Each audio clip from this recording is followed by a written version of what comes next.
আলাইকুম। পরন্ত বিকেলে ধান দেখতে আসলাম। এটা আমাদের আতপ ধান, একেবারে মাটির সাথে শুয়ে গেছে। একেবারে যে দেখতেছেন পুরো জমিটা মাটির সাথে শুয়ে গেছে। এটা হলো আতপ ধান। এটা দেশি আতপ, যেটা শানলা বলে আমাদের এলাকায়, হয়তো অন্য জায়গাতে আতপ বলে। এই ধানটা পড়ে গেছে, একেবারে মাটির সাথে শুয়ে গেছে। ধান মাশাআল্লাহ ভালো হয়েছে, এই যে দেখতে পাচ্ছেন। ধান মাশাআল্লাহ অনেক ভালো হয়েছে, বাট পরে ধানটা পুরো জমি একবারে শুয়ে গেছে, এই যে দেখতে পাচ্ছেন।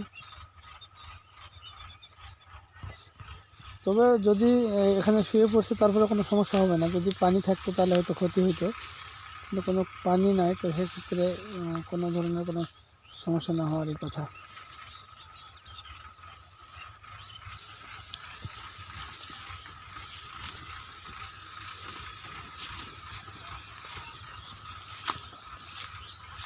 আর এই জমিটাতে আমি বিছন নিয়ে করব, কোনো কিছু লাগাবো না। ধানটা কাটার পরে এটা শুধু টিলারতে চাষ দিয়ে রেখে দিব, তার পরবর্তী পরে আপনার বিছন নিয়ে করব, বিছন ফেলাবো, এই জন্য কিছু করবো না। আর তো এখন মাঠের তো চারিদিকে আলু লাগানোর ধুম পড়ে গেছে। যদি ওইদিকে দেখাই, প্রত্যেকটা দিকে আলু লাগাচ্ছে, আলু রোপণ করতেছে সবাই।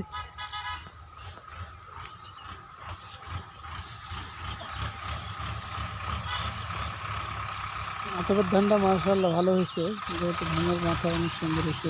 মাথা যদি দেখে, মাথাবেলায় যে অবস্থা,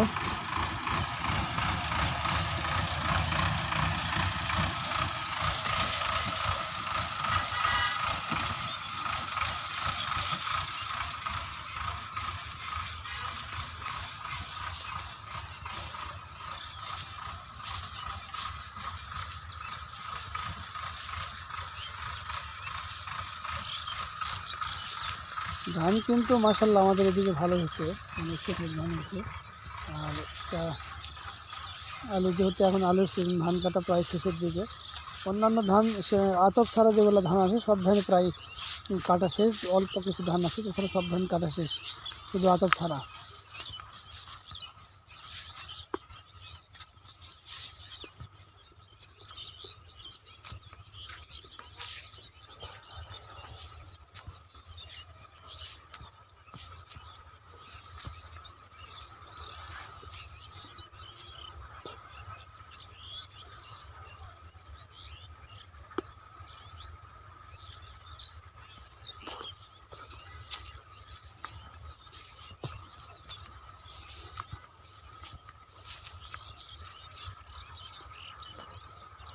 এই যে মাঠে দেখেন চারিদিকে শুধু আলু আর আলু, আলুর আমেজ পড়ে গেছে আলুর।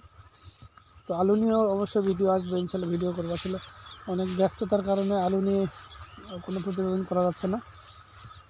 তো এই যে যদি এই জমিটা দেখতে আসলাম, আপনাদেরকে দেখালাম যে ধান একেবারে শুয়ে গেছে মাটি।